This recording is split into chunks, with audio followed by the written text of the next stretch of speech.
Hey guys, it's Brandon, aka B.Rich Beauty, aka your beauty best friend, and a happy Friday, y'all! Mariah Carey's being sued by another sibling.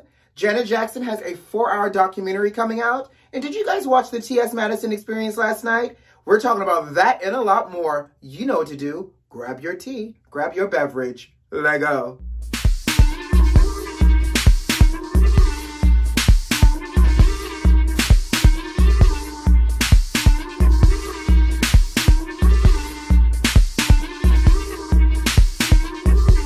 We've made it to the end of the week, family. Another week down.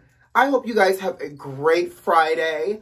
And I hope you guys have a great weekend. What do you plan on doing for the weekend? I'm not jinxing myself. As of right now, all I'm going to say is I have no plans for the weekend. But I do want to lay low. But I will say this. It's going to be a great weekend, so I'm going to try my best to get outside, get some of this good old sun for this good old melanin. But nonetheless, there are some things I got to do this weekend, and we're going to talk about it. But just to talk about, a few things I got to do this weekend, I got to work out. I need to catch up on, some television and movies, and I got a book I need to read. Hey, by the way, am I the only adult struggling to get through books nowadays? I was having this conversation with a relative the other day, one of my cousins, and she and I were talking about books that we have on our nightstand, on our bookshelves, that are I have 4 books on standby that needs to be read. I'm like, who has the time? Are y'all finding time to read during all of this? I genuinely want to know. And maybe I need to physically carve out time to read these books. But baby, I'm going to tell you something. It's hard reading in these streets when there's so many other things that has to get done within a day. But I digress. Can we just jump into today's topics? And let's just say this. Oh, this feels so good. My Fix Plus Magic Radiance. Now, of course, leading up to this Sunday's interview with Oprah, now there's new allegations towards Meghan that the palace, the royal household, is investigating as it relates to Meghan bullying some of her previous employees when she lived in Kensington Palace. There are 2 personal assistants that she ran out of the household, and basically they quit.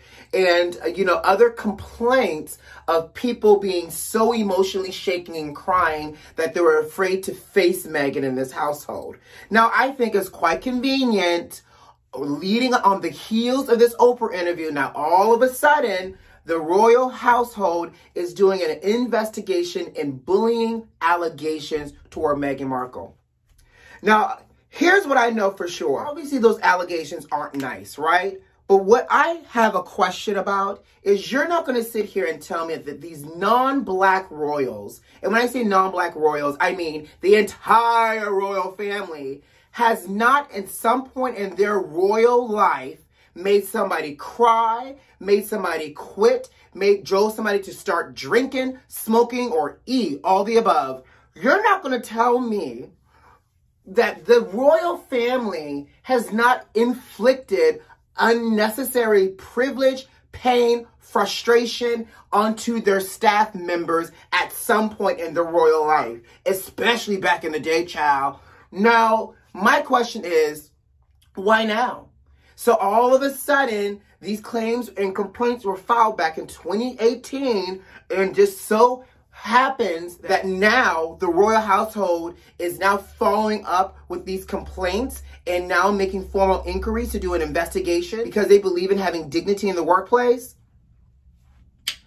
Now, did this whole dignity in the workplace policy just all of a sudden pop his head up when Meghan and Harry got married and now there's dignity in the workplace for the people that work for them? Because I want to know, was this dignity in the workplace a thing for William and Kate, for Charles and Diana, for Fergie and whatever Prince Albert, Henry, whatever his name is?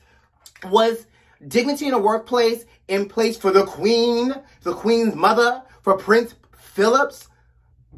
I need to know where this dignity in the workplace came from, because now all of a sudden they're saying because they respect and have the dignity in the workplace policy in the royal households, they're taking these complaints very, very serious, honey. Again, this feels all types of problematic. It feels all types of propaganda. And Meghan is saying that she believes the firm, because that's what they call the construct of the royal family, that the firm is actually amplifying these falsehoods and putting it out there for the British media to run with.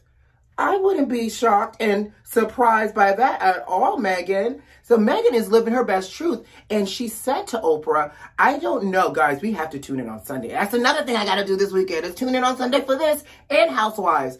But she is saying that she believes the firm has a lot to do with pushing these falsehoods forward. And she didn't know, she's like, how long were we supposed to remain silent on a lot of these things? She goes, the fear is you would lose things. And she goes, there are a lot of things that have been lost. And, she says it as there's a lot of things that have been lost. Wink, wink. We're no longer working royals. We live in America. Obviously, that's probably not what she intended when she married this family. But we see what the press, it continues to do to her. And so you lose, in the words of Fantasia, sometimes you got to lose in order to win. And so they had to lose that in order to try to win in their marriage. So I can't wait for this interview, child, because there are a lot of other things that we saw in the teaser. And I'm just like, oh, it's so juicy. Not only is it juicy, okay, last thing. Not only is it juicy, but Oprah talked about how, I guess apparently Oprah wanted an interview with Meghan before the wedding back in 2018. And Oprah said, do you remember when I called you asking if you would please give me an interview?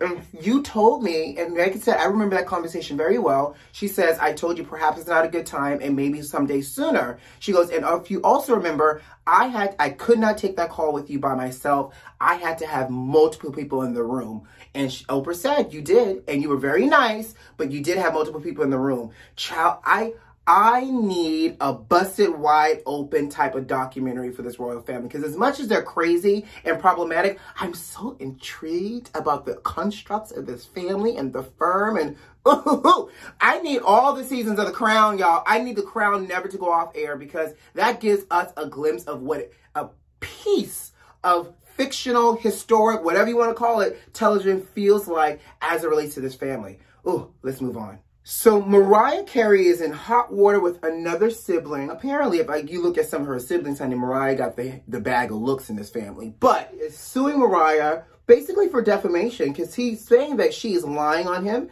in her book, which is also the same allegation that her sister Allison made as well. But Morgan is saying that Mariah described a time in the book where I guess Morgan was fighting with her dad, and the cops got called, and it took 12 cops to pull them apart. And she's describing Morgan as being a very violent type of person, and that she had no pleasant memories of growing up with Morgan being her protector, but oftentimes her having to protect him.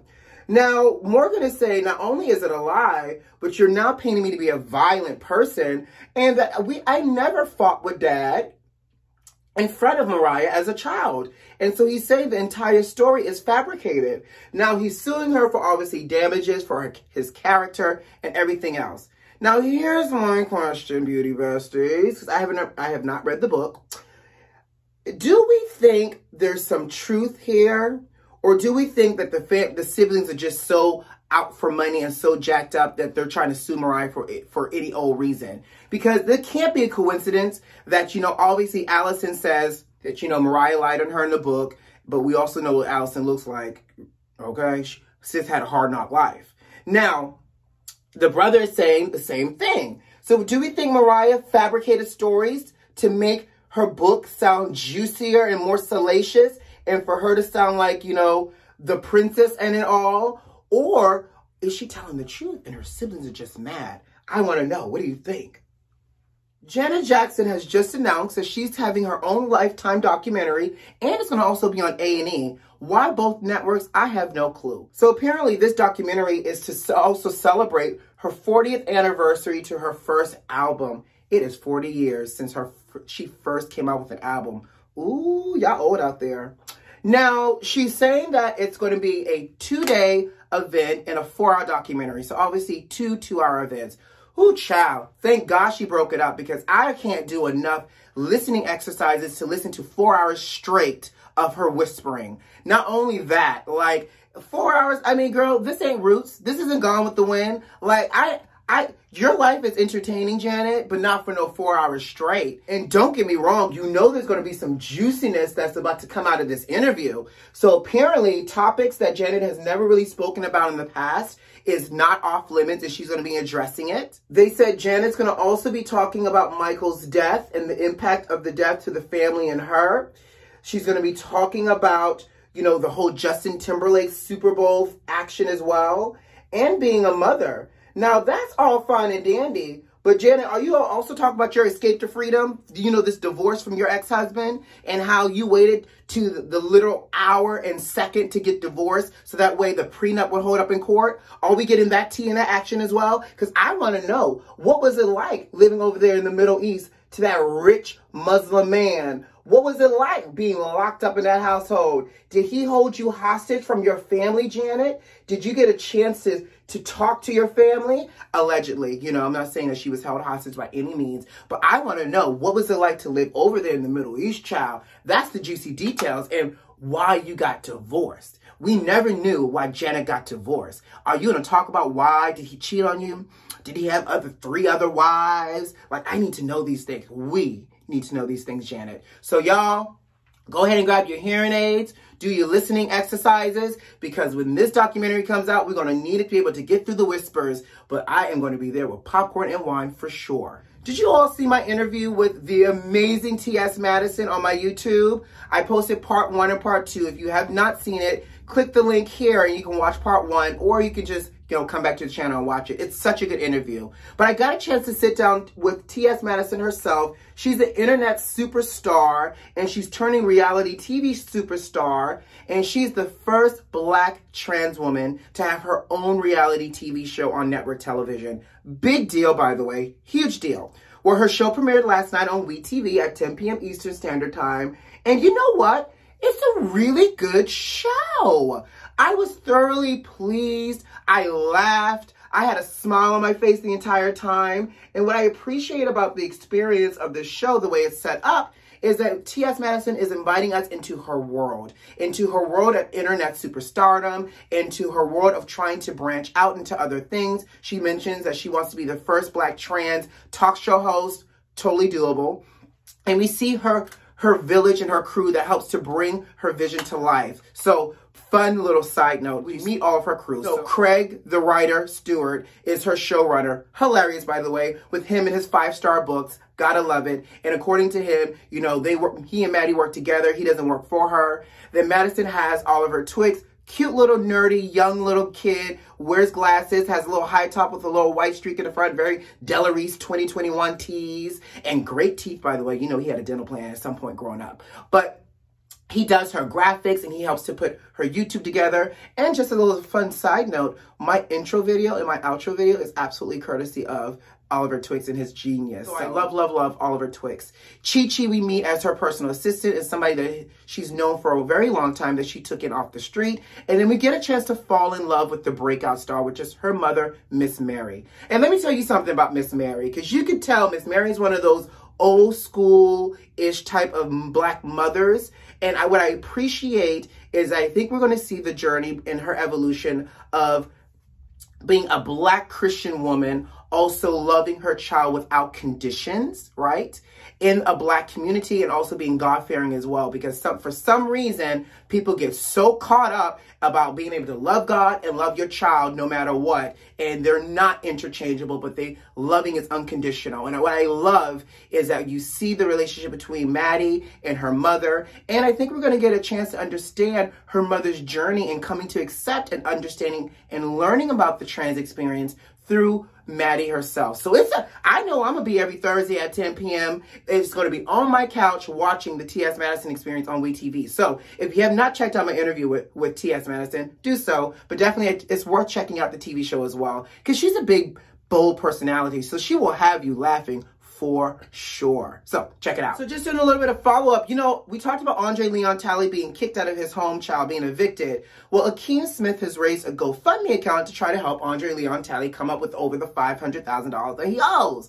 Well, Andre Leon Talley has reached out not only on Instagram saying that thank you for all the well wishes, but he and his legal team are perfectly capable of handling this and that they got this in the bag. And he also reached out to Akeem and said, please take time to GoFundMe and refund the people. Andre, you sure, sis? Because let me tell you something, you can stream all those caftans together, but baby, that ain't $500,000. If you need help to try to not get evicted out your house, you better take the help when the people want to help you. So we're going to stay tuned about Andre. Hopefully he can work through this. But child, don't steer no gifted horse in the mouth, Andre. That's all I got to say. All right, before I leave, we got a lot of things to do this weekend. So Coming to America 2 has finally dropped today on Amazon Prime. So you know, I'm going to watch that. We're going to talk about it next week as well. But that launch, Eddie Murphy and Arsenio Hall did an interview with Jimmy Kimmel. And it was funny because Jimmy said, did you guys think about, you know, possibly doing a comedy show? Because you guys are so funny and there's so many good comedians in the movie. And Eddie said there are great comedians in the movie. In fact, we should do a Coming to America,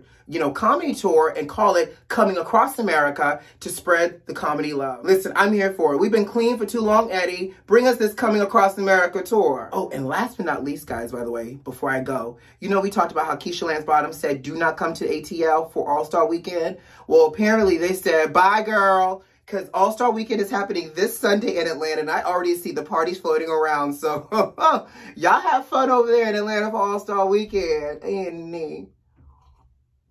All right, guys, I got to go. You know what to do. Subscribe to the channel if you like this video if you like, and leave me a comment. Most importantly, check those notifications and make sure they're turned on so you don't miss nothing.